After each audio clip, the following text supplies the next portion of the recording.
Before the divorce, before the Panorama interview, before "there were three of us in this marriage" became the most quoted sentence in royal history. Diana Spencer walked up to Camilla Parker Bowles at a London birthday party, looked her in the eye, and said what no one in the royal family's orbit had the nerve to say out loud. She knew about Charles. She'd known for years.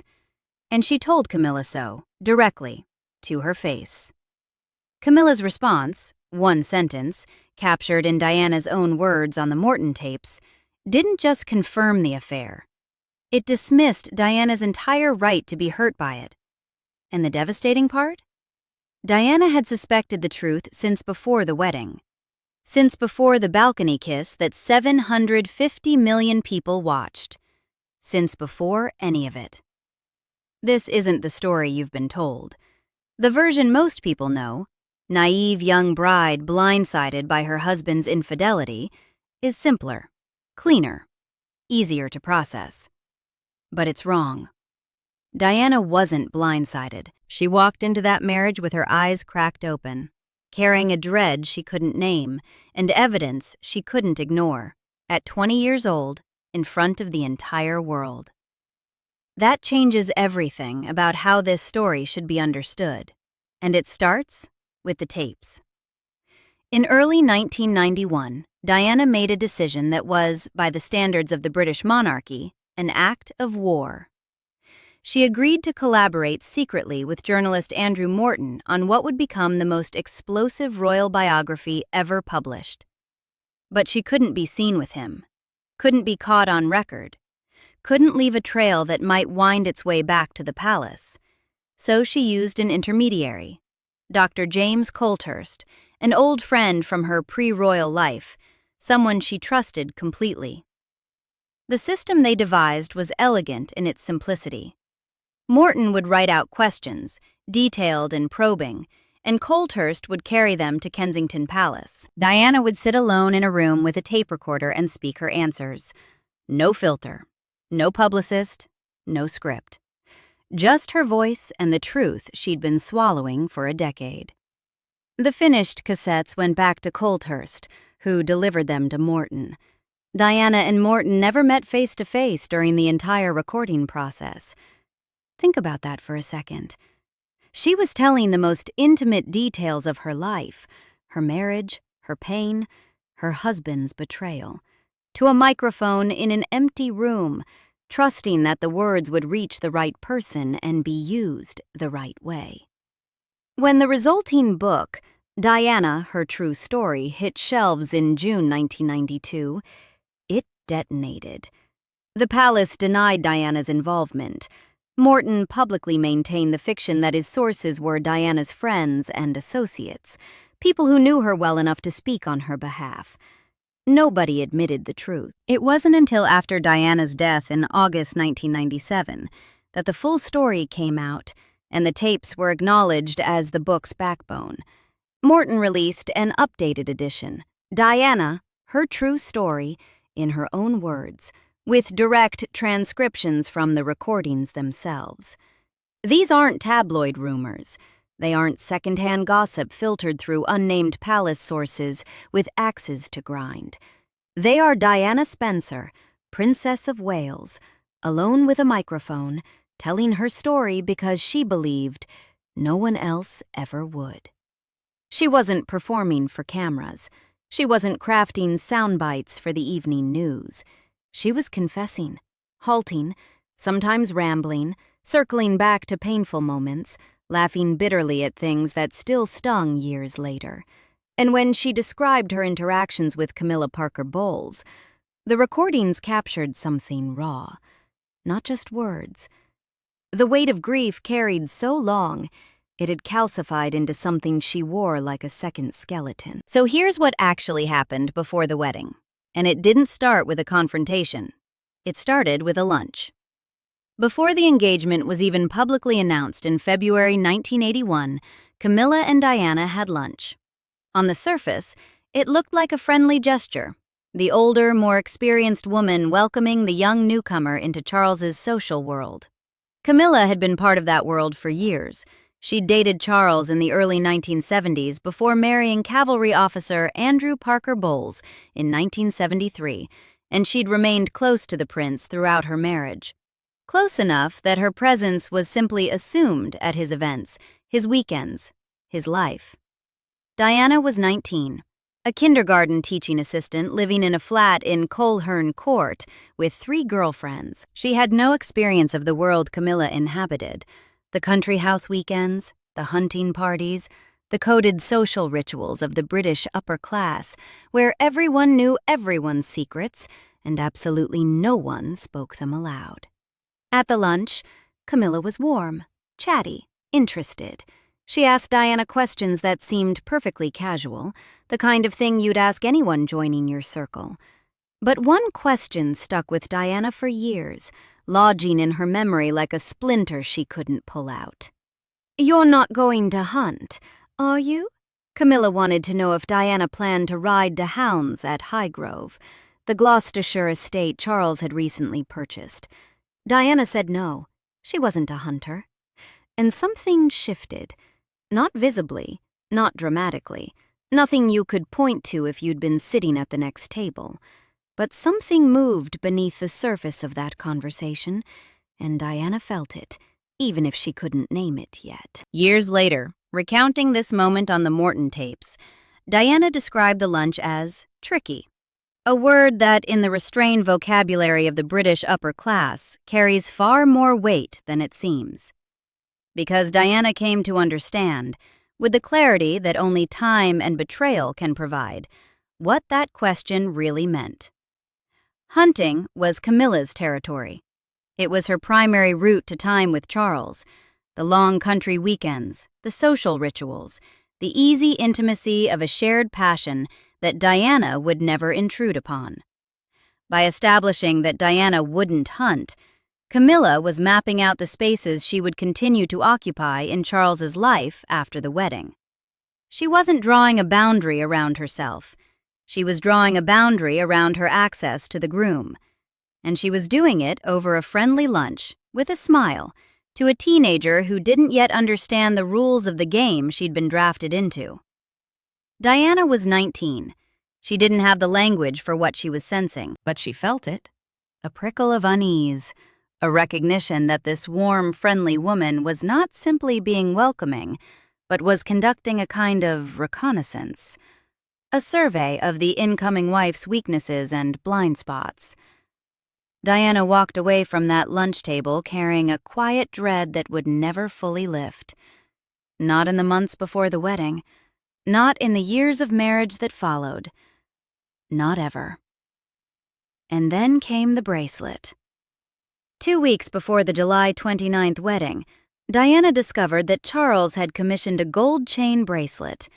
Not for her, for Camilla. Engraved on it were 2 letters, G and F, Gladys and Fred, the private pet names Charles and Camilla used for each other, names Diana wasn't supposed to know about, names that belonged to a world between them that predated her, existed alongside her, and apparently intended to outlast her. "It just broke my heart," Diana told Morton on the tapes. 5 words. That's all she needed. A 19-year-old woman discovering that her fiancé, in the final days before their wedding, while the dress was being fitted and the cathedral was being prepared and the stamps were being printed, was thinking about someone else enough to commission jewelry with their secret nicknames engraved on it. Not a casual gift, a coded one. A love letter disguised as a bracelet, given with the full knowledge that his bride-to-be didn't know the code. Except she did. She confronted Charles about it. He was defensive, dismissive, insisted it was innocent, a gesture of friendship, nothing more. Diana didn't believe him. Not for a second. The pet names alone told her everything. Gladys and Fred aren't the names you engrave on jewelry for a casual friend. They're the names of a private world, and Diana had just discovered she wasn't in it. In the days that followed, she was distraught. She cried. She told her sisters she didn't think she could go through with it. Their response, as Diana recounted it on the tapes, was essentially this: "Your face is already on the tea towels. Too late." And here's the question that haunts every second of what comes next. Why didn't she stop it? Diana addressed this directly on the tapes, and her words are devastating in their helplessness. She described the night before the wedding as one of the worst of her life. She couldn't sleep. She was filled with a foreboding she couldn't fully articulate to anyone around her, not her sisters, not her friends, certainly not the palace courtiers whose job it was to keep the machine running on schedule. She used a phrase that has become one of the most famous in royal history. She felt, she said, like a lamb to the slaughter. Sit with that metaphor. An innocent creature being led toward something terrible, unable to resist, surrounded by people who either didn't see what was happening or chose not to intervene. Diana chose those words deliberately. She was 29 years old when she recorded the tapes, looking back at her 20-year-old self with the devastating clarity of hindsight. And that was the image she reached for. Not confusion, not disappointment. Slaughter. But why didn't she refuse? The answer isn't one thing. It's several things, stacked on top of each other like stones on a chest. There was the sheer institutional momentum. The stamps had been printed. The dress, designed by David and Elizabeth Emanuel, with its 25-foot train of ivory silk taffeta and 10,000 pearls, was finished. St. Paul's Cathedral was prepared. Heads of state had accepted invitations. Television arrangements were locked in for a global broadcast that would reach an estimated 750 million viewers. A royal wedding, once set in motion, doesn't stop.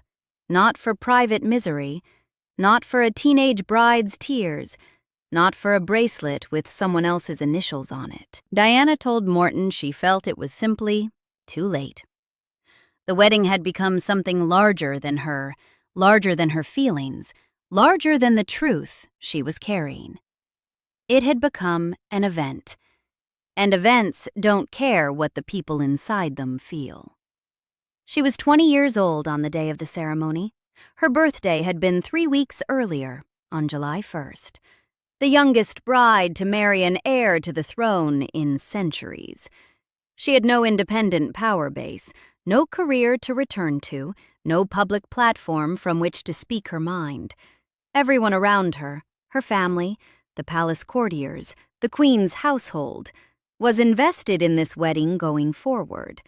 Nobody could see past the spectacle to the frightened young woman at its center. Or nobody wanted to.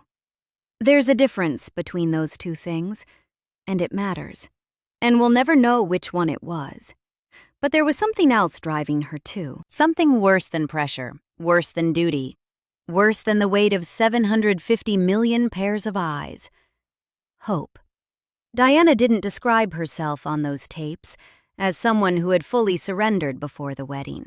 She described someone who believed, desperately against all evidence, with the kind of faith that only a 20-year-old can sustain, that marriage would change things. That once Charles had taken his vows before God and the Archbishop of Canterbury, and the entire watching world, he'd commit to her. That Camilla would fade. That the bracelet was a goodbye gift, not a promise. Diana clung to the idea that love and duty, and the sheer force of a public commitment, would be enough to win her husband from the woman who'd held his heart before Diana ever entered the picture. That hope is what makes this a tragedy instead of a kidnapping. She wasn't pushed into the fire. She walked in believing she could put it out. On the morning of July 29th, 1981, Lady Diana Spencer rode through the streets of London in the glass coach, and the world saw exactly what it wanted to see. The Emanuel dress, the 25-foot train spilling down the steps of St. Paul's Cathedral like something out of a dream someone else was having. Hundreds of thousands lining the route, waving flags, weeping with joy for a woman they'd never met. The Archbishop of Canterbury, Robert Runcie, presiding over a ceremony that felt less like a wedding and more like a national sacrament. Diana famously muddled Charles's names during the vows, calling him Philip Charles Arthur George instead of Charles Philip Arthur George, and the world found it charming, endearing, a sign of her nervous humanity, proof that she was one of us, just a girl, overwhelmed by the moment. On the balcony of Buckingham Palace, Charles kissed his new bride, and the crowd roared. What the cameras couldn't capture was this: the woman in the dress was performing. She was smiling for the cameras, waving to the crowds, playing the role written for her, while carrying inside her the knowledge of the bracelet, the memory of Camilla's question about hunting, the feeling of being led like a lamb by forces she couldn't resist. The fairy tale the world was watching wasn't a lie told to Diana. She already knew the truth, or enough of it.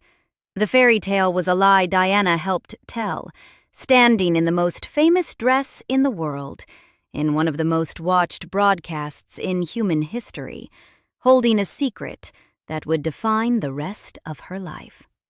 The balcony kiss, in that light, isn't a moment of joy. It's one of the most public performances of private pain ever filmed. Years passed, 8 of them, and the dread Diana had carried since that lunch never dissolved.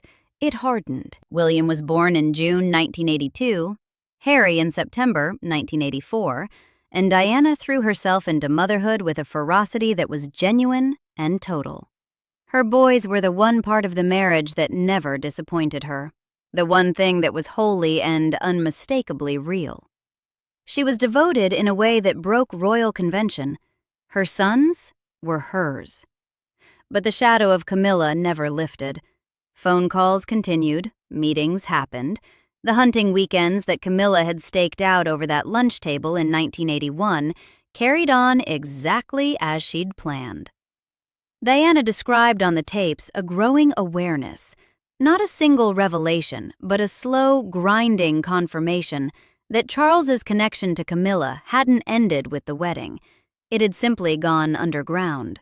Or, more accurately, it had gone to the places Diana had already been told she wouldn't go. The countryside, the hunt, the private world of 2 people who had their own names for each other and their own rhythms and their own history that a 25-foot wedding train couldn't erase. Charles himself, in a 1994 televised interview with Jonathan Dimbleby, admitted that he'd resumed his relationship with Camilla, that it had become physical again by 1986, which he called the point when his marriage had irretrievably broken down. 5 years in. Diana didn't buy the timeline. She believed it had never truly stopped, that the so-called breakdown wasn't a sudden event, but a condition of the marriage from its first day, that there was no before Camilla and after Camilla in her marriage to Charles. There was only with Camilla, always, from the beginning. And here's what that felt like from the inside. Imagine being the most photographed woman on the planet, the most famous face in any room you enter, a person whose wardrobe choices make front-page news in 40 countries, and knowing, every single day, that the man beside you in every official photograph wishes you were someone else. Imagine smiling at state dinners, knowing he'd rather be at a country house in Gloucestershire. Imagine the cameras capturing your every expression, while the one person whose expression actually matters to you is looking through you, past you, toward someone whose pet name is engraved on a bracelet you weren't supposed to find. For 8 years, Diana carried what she knew without ever saying it out loud to the one person who could confirm it. 8 years of smiling at state dinners, 8 years of riding in carriages, 8 years of being the most famous woman alive while knowing, every single day, that the fairy tale the world believed in was a fiction she was maintaining through sheer force of will. 8 years of silence. And then, In 1989, she broke. The setting was a birthday party for Camilla's sister, Annabelle Elliott, who was turning 40. London. The kind of gathering that defines the upper echelons of British social life. Intimate enough that everyone knew everyone. Polished enough that the masks of civility were expected to stay firmly in place. These were people who had perfected the art of knowing everything and acknowledging nothing. Discretion wasn't a virtue in this world. It was the air they breathed. You could watch a marriage disintegrate over the course of a decade and never once mention it. That was considered civilized. Diana showed up knowing Camilla would be there. She had made a decision. She found Camilla. She asked the men present, Charles among them, to leave so that she could speak to Camilla alone. In the context of a polite British party, this was roughly equivalent to pulling the fire alarm. The social contract of these events demanded that everyone pretend everything was fine, always, no matter what they knew. Asking for a private word with your husband's mistress at a birthday party wasn't just unusual. It was unthinkable. The men withdrew, and in a room that suddenly felt very small, Diana did something that nobody in the royal orbit did. Ever. She said the quiet part out loud. The exact words, as she recorded them on the Morton tapes, were, "I know what's going on between you and Charles, and I just want you to know that." And then she added something that, when you hear it, is almost unbearable. "I'm sorry I'm in the way, and it must be hell for both of you. But I do know what's going on. Don't treat me like an idiot." The wife apologizing to the mistress for the inconvenience of her own existence. 8 years of silence, and when Diana finally broke it, she said sorry. That's the damage, right there in 6 words. But beneath the apology, the message was unmistakable, spoken by a woman who had carried the truth silently for 8 years and couldn't carry it one day longer.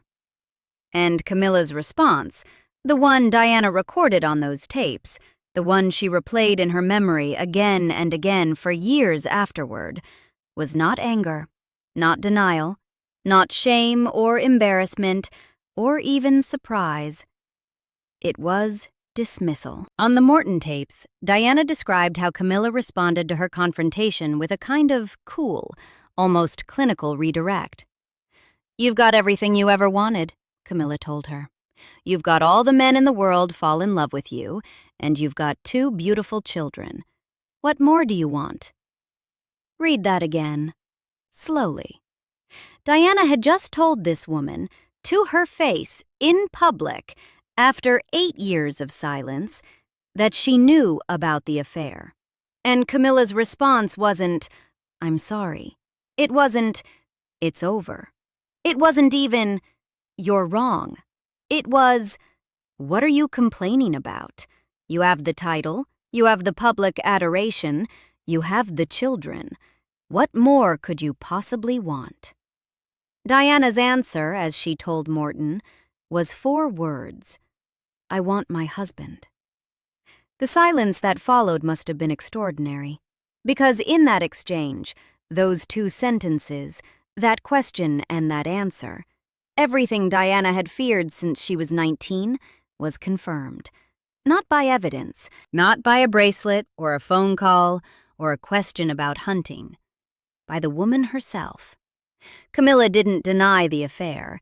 She didn't even pretend it mattered.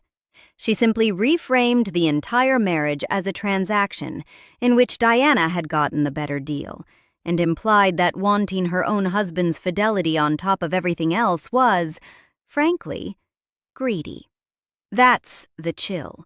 Not cruelty, not rage. Something colder than either. A calm, almost clinical assertion that Diana had no right to the one thing she actually wanted. That the crown and the fame and the children were her portion, and Charles's heart belonged elsewhere.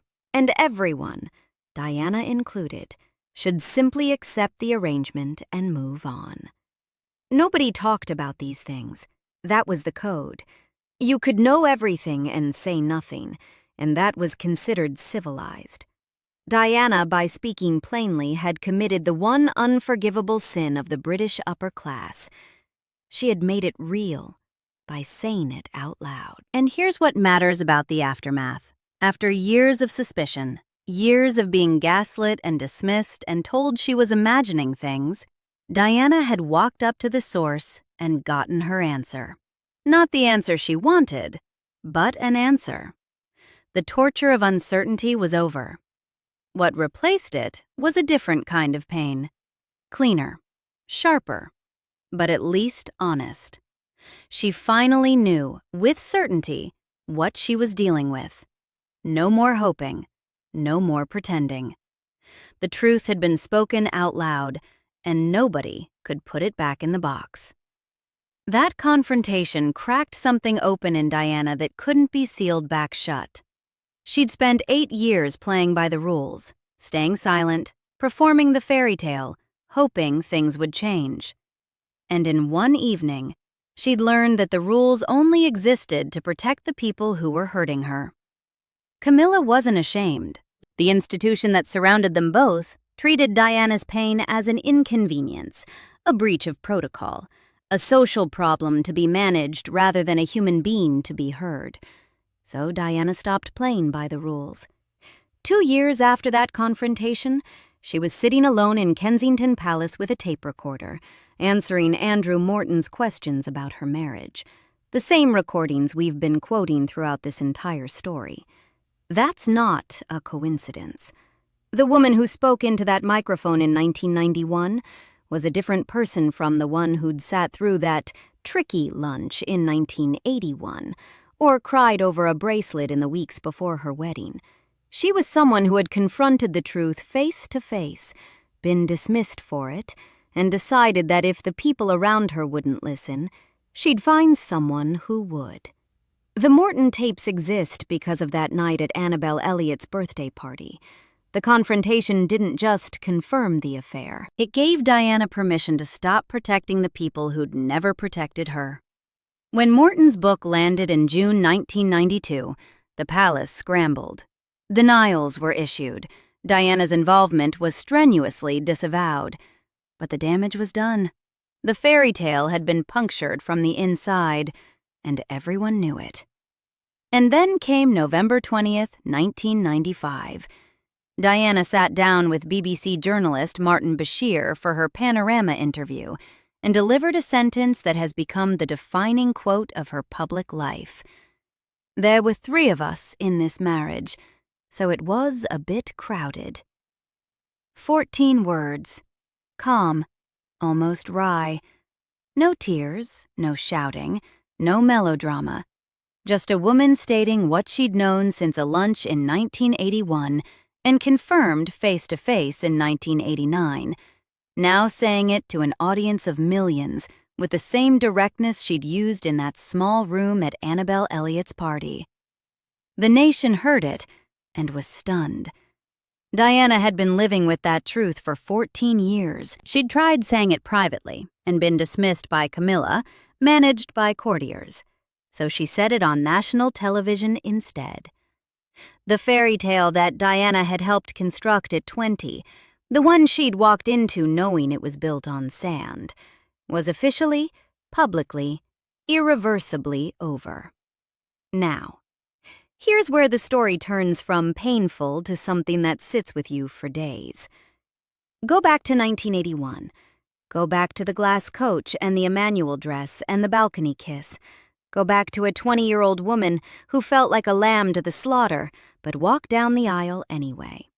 The standard version of this story, the one most people carry in their heads, the one the Crown dramatized, the one that gets retold every anniversary of her death, is a betrayal narrative. Naive girl tricked into marrying an unfaithful man, deceived by a prince, blindsided by his mistress.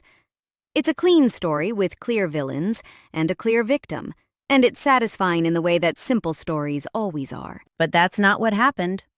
Diana wasn't deceived. She knew. Before the wedding, she'd sat across from Camilla and felt the chill of a woman who was already mapping out her continued access to the groom. She'd found the bracelet engraved with their pet names. She'd cried to her sisters and been told it was too late. She'd lain awake the night before the ceremony, filled with dread she described as slaughter-level foreboding.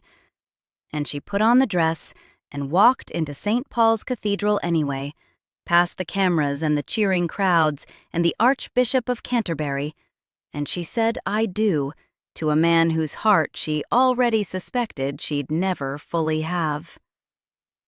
The fairy tale wasn't a trick played on Diana. It was a performance Diana participated in, knowingly, carrying a truth she couldn't speak, surrounded by people who either didn't see it or wouldn't name it. And when she finally did speak it, 8 years later, face to face with Camilla at Annabelle Elliott's 40th birthday party, the answer she got confirmed what she'd sensed over that lunch table when she was 19 years old. She wasn't Charles's great love. She was the arrangement.